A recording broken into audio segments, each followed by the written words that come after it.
Years old. Grew up in Northern Cambria, about 30 minutes from here. Going to tell you a little, I guess, story about our company and what we've been doing for almost now 2 years here in Johnstown, and why our vision when I first started this was to rebuild the city and create jobs and really bring young people down to the area, and how we're already doing it. So let's get into it. So the sophomore year of high school, so this was about 2014, I started my first company. So I grew up in a family of entrepreneurs. So 25 years, my mom's owned a small business, screen printing embroidery. Shout out, Mom. She'll be watching this. She made this jacket for me. But she's the one that really helped kind of instill that entrepreneurial dream that I had. And I started as my first sock company. I always tease my dad to this day because there was a pair of socks that were $40, right? My dad's like, there's no way I'm spending $40 on a pair of socks. So you know what I did, right? I went to go to my mom, and I was like, Mom, please, one gift. I want these socks. So my mom caved in. My dad was a little mad, but to this day, I still tease my dad. He didn't believe in the dream. So as you can see here, founded year of high school, 2013. I sold my first pair on my dad's eBay account because they used to sell sporting goods in the early 2000s. So I used his market and his feedback, and I sold my first pair for $56. So now my parents are saying, okay, wait, he may have be onto something here. And then we sold on Amazon, eBay, Etsy. We started off, like I said, on my dad's eBay account. We sold like 5 or 10 a day. Remember coming home after school, super excited. Yes, we got 5 sales today. Then we came down to Christmas time in Amazon. We were doing about 250 to 300 orders a day, to the point where we couldn't even keep up 7 days a week. I remember coming home from school. This was winter break. I'd be printing up from the time the post office closes at 5 o'clock. I would take a break, eat dinner, go out. Then from 9 o'clock to about 4 a.m., I would be printing. And this is a manual process, meaning all these socks are hand printed. So it's between 2 400-degree presses. I would sit there for 8 hours straight, then just get up, do the same thing at 9 a.m., get just enough out to the post office. So kind of instilled in me, 7 days a week, nothing comes easy. It's going to take a lot of hard work, and I literally did it on my parents' garage. This is where we started, and then we had a facility down in Northern Cambria, and to this day, or as of 2021, over $2 million in online revenue, all no marketing. So I didn't spend thousands of dollars a month on marketing. I just had that idea, that brand, and we got in the market, right place, right time. And it kind of, I work with some pretty big companies. When General Mills hits you up and says, hey, Seth, we need Honey Nut Cheerio socks for our corporate employees, of course, that gets me pretty excited to continue moving forward. Same with Frito-Lay. We just sent to, down in Fresco, Texas, I believe, is our corporate office. We did for their Father's Day. And then most recently, I worked with Mondelez Nabisco for their international salespeople. We did Oreo socks. So it was pretty cool there. I worked with a Silver Olympics athlete there, and I think it was in 2016. Still to this day, and got to, of course, meet some pretty cool people along the way. And we do a lot of school fundraisers and stuff, so that's where I kind of got my start as an entrepreneur, and where we went from there. So here's a little more about like what the socks look like. And again, they're all hand printed, hand designed, so they're manufactured, and then we hand print the design on them. So it led me to, I went to Penn State Altoona. My parents wanted me to get the college degree. My grandma, you got to go get the degree. So I went to Penn State Altoona for 2 years. I was in Crescent at this time, so very short drive. So I had this idea about, let's start video games or esports. So me being in my college apartment, I saw enough real estate for us to host our very first tournament. It cost me $500 to run this tournament. I had 25 people show up from all over the state of Pennsylvania, Hershey, Pittsburgh, to my little Altoona apartment. And you can see my roommate's feet there on the floor. We have the wires hanging. We got the TVs. I hit up my friends from IUP. I said, hey, I need your TVs and Xboxes. We have a sold-out tournament. This is what we're doing. And let's just say people were blown away by our presentation. They were like, at a college apartment, they're saying, we're blown away. I'm like, well, okay, wait a second. If they're blown away by this, what can we do now next? That kid came from Hershey. He drove all the way from Hershey to Altoona for a $500 tournament. And we had a low entry fee, and well, let's just say the Fortnite initiative happened. So I took that idea to a 1,100 square foot facility in Altoona, right? I marketed on Facebook. I spent $60 in ads. I had 162 people from those states, 6 different states, drive up to Altoona. In this 1,100 square foot facility, we had 162 people show up from all over to play for $800. And so we figured out, okay, maybe a concept has really been developed. And what may look like a success is sometimes a failure, right? So always learn, always think that you can do something better, because as you see there, that many people, let's just say the servers went down and it was an all-day tournament. This is a birthday I'll never forget. This was on my birthday, 2018. We did this tournament, 2017, excuse me. And we were there from 10 a.m. till about 3 a.m. all day, just standing on my feet, trying to get this done. Let's say the parents, we had to get them into a gymnasium because the servers went down, right? So the tournament's way behind schedule. We have too many people. So we had to go in the auditorium. I never forget this. In the little auditorium, my friend with the bullhorn, who's still great friends with me to this day, had to go in there and tell the parents, hey, we're running behind. We're going to have to issue refunds. I'll never forget, like, breaking down, like, what do I do? My parents are getting pizzas to try to get everybody, satisfied for waiting. So, it was pretty cool to see that opportunity there. And then from college apartment I went to the Galleria Mall with this concept. Okay, what can I do now from tournaments? Can I add birthday parties? Can I do online tournaments? So that's what we started to do there. We had, I think, 16 stations set up with Xbox, PlayStation, we did VR. Then we did like birthday parties and stuff. And then a company down in Washington, D.C., read a WJC article on Google, hit me up and they said, hey, Seth, we like what you're doing. I feel like you're a great acquisition for us to come under our umbrella. So they took me over. I worked for them for about a year and a half full time. They got all new equipment, everything. And then that was LeVar Arrington, Penn State linebacker that I got to meet and hang out with for that day. So it was pretty cool. But this kind of opened up my eyes to a small town kid in northern Cambria, 2,000 people in the town, to now talking to some pretty big people and athletes, investors, so on and so forth. So, and it doesn't go for there. I actually went down to Hawaii because I ran a hula bowl, which was for college athletes. So I got an opportunity. That's Rex Ryan of the NFL. He coached one of the teams. And then Sugar Ray Leonard was over there. My uncle's freaking out. Sugar Ray Leonard. I'm like, who's Sugar Ray Leonard?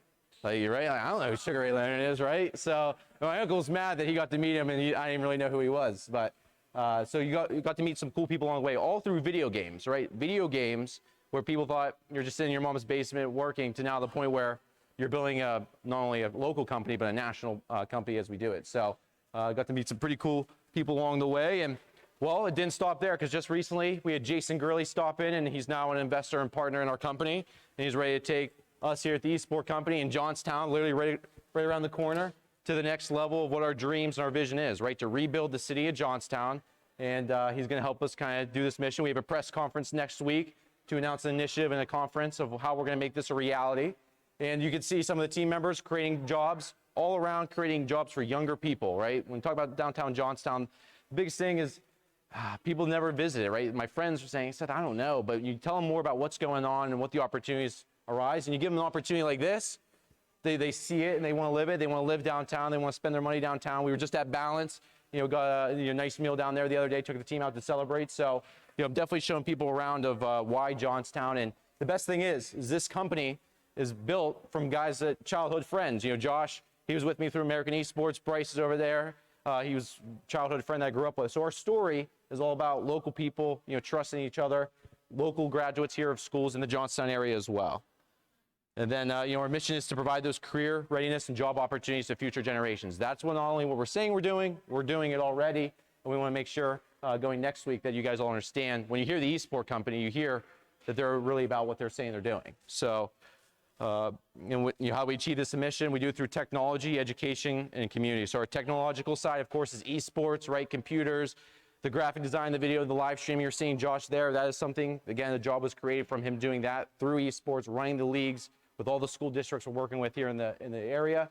The education side, right? How do you educate and develop, right? When you're talking about younger people coming in here, you have to educate them on what the opportunities are in this area and also in this industry, and that's what we're doing. And then tie in the community aspect. This press conference we're doing and this convention this summer is to benefit the nonprofit YMCA, right? So how do we help drive economic impact, economic development to other organizations in here, the restaurants, the business owners?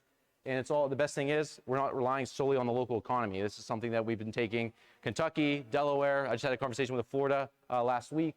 So we're working with a lot of different schools and organizations throughout the country. The best thing is they're saying, Johnstown, Pennsylvania, where is that at? Well, we're turning into the esports hub of the country, hopefully, my goal, and we'll continue to do it. So, and if you're not familiar with what are esports, Seth, you're just talking a bunch of mumbo jumbo, right? What the heck are esports? Well, the term to describe competitive video gaming, meaning a team-based environment. It's not someone that's a solo activity sitting in the basement, right, or anything like that. And then the Fortnite World Cup is what changed everything with a $30 million prize pool. And the 17-year-old from Pennsylvania out past Philly area won it. So, and then the one just last year was $15.5 million. So the investment in our popular games for the high school side of things, we're working in Greater Johnstown, Forest Hills, Westmont now, I think Winburg coming up here. So we have a lot of different schools we're working with. These are the games that they are playing, all team-based games. The esports audience growth, if you're not familiar, is taking off. Every year, more kids, of course, right? They're growing up with technology, iPads, computers, VR headsets. This esports takes it to the point where they know what it is and they're engaged when they go to school. I had a teacher at Wimber. He told me that I was at a Wimber board meeting, right? And they're telling about the esports program. This teacher has been teaching for 30 years. He said, Seth, and the board, he said this right in front of the board members, you know, he had 6th graders for a morning practice. The 6th graders came in for 7 a.m. He said, it never happened where these kids show up on time to school.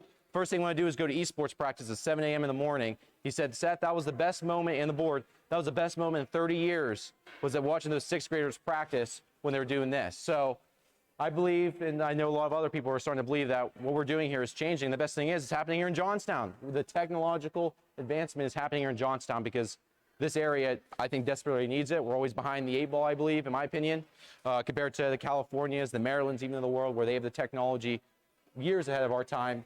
I want to make sure we're put on the map first and we're innovative in the market as well. So, and then just last year, Central PA-based esports team, they're based in Harrisburg. They just won $1.3 million professionally to play. Here's a short little video on our high school championship. We did it at St. Francis. This will kind of tell you a little story of what games are playing. And then as you're watching this, just realize what you're looking at, right? So each one of these streams is like an NFL, NBA, or MLB broadcast. Same thing that Josh is doing back there, you'll see it applies. So when we're talking education, graphic design, video editing, marketing, management, IT, you name it, it all is relative to esports. So when the kids hear esports, and you're going to be attracted to this. This is what they're doing, more so than just playing video games.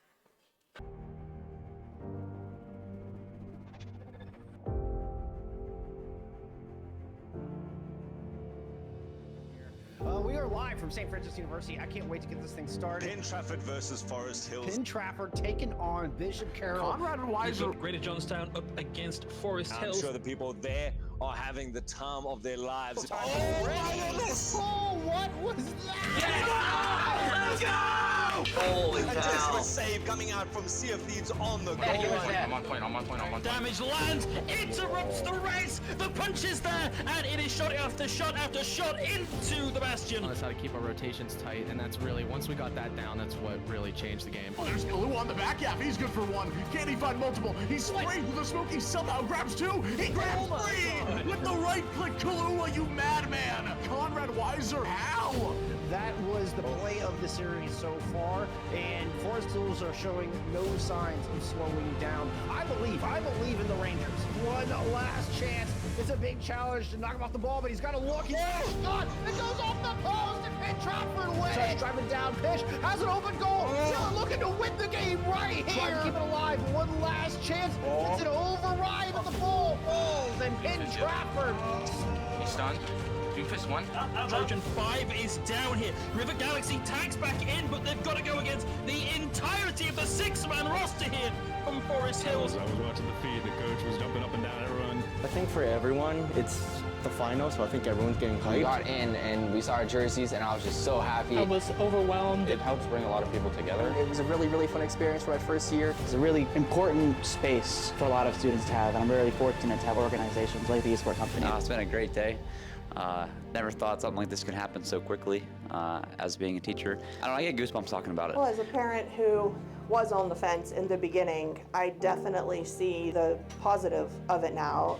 Seeing our logo on the stream, seeing these kids so excited to play, it means everything to me as a teacher and a coach. And I'm so proud of you. I hope you know that. What they think about the program. This is their first year. What was it like? I had one student say, he said, Seth, I only went to school and I would go home to school. That was it. He was never involved in any other program. But he said this gave me the opportunity to, play on stream and do these different things. So getting choked up because, I love this. The passion about it. The team there that's behind there, Bryce, everyone's watching this video. We love what we're doing, right? We're making an impact. So that's why I get choked up when I hear kids say, wow, I'm changing hopefully their lives and give them an opportunity where they can work together and feel like they're accepted, right? And that's what a lot of kids that are never involved in the program, they get a chance to do that. So always get choked up when I watch this video and have to tell that story. But this takes us to, well, if you didn't think we were serious about it now, we're going to educate you and we're going to make sure you know who we are. And this summer, we're going to do it through TechCon. So TechCon is going to be our 3-day conference. We're doing $10,000 prize pool for these games. Friday will be a qualifiers. We're doing a concert on Friday night. We'll talk about our press conference next week. It's at 10 a.m. at the arena. We're going to be live streaming that as well. But this conference will take, again, the esports, the education, the community aspect of everything we're doing and do a 3-day conference. Well, if you want to know everything that's going on, this is the place to be for parents to get educated. We're going to have Amy Arcuria from the Superintendent of Greater Johnstown, who's been one of my better supporters, and she's been all in. So we're excited to have her present and talk about everything that's going on there. And it's really just to change this community, right? When we're talking about making a change and rebuilding the city, well, I'm here to do it. And we've got a team that's believing in it. We have a mission, and we're passionate about this mission. And the best thing is we're seeing it. So we're very excited for that. And again, it's going to be a fundraiser for the Greater Johnstown YMCA. They're going to be the main beneficiary. And then we're going to make sure we spread the wealth everywhere. We're doing something at PNG Park. I don't want to save it for the press conference, but we have something. He's coming in from Germany. Let's just say that has over 100 million YouTube views. He has over 100,000 monthly listeners on Spotify. So it's another kind of venture that I'm going down to show that this is going to be the best weekend, I hope, in Johnstown history.